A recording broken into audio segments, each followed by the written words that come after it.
How to give access to Google Drive link. What's up everyone? In this quick tutorial, I'm going to be showing you guys how you can give access to your Google Drive link. But before we get started, don't forget to hit the like button down below and subscribe to the channel. So the very first thing you want to do is go ahead and open up your Google Drive and make sure that you're logged into your account.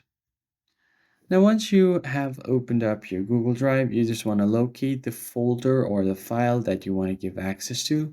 For example, here I have this folder called video and I have a video in it. I'm just going to tap on this video on the three lines, or you could just long press on it and then tap on this three lines to share. So just tap on share. And now if you want, you could add people's emails.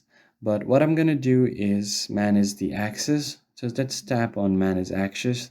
And on not shared, click on change. And from restricted, change this to anyone with the link.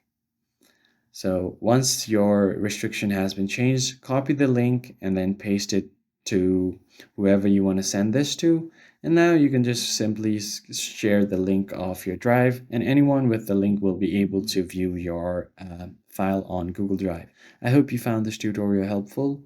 I'll catch you guys on the next one.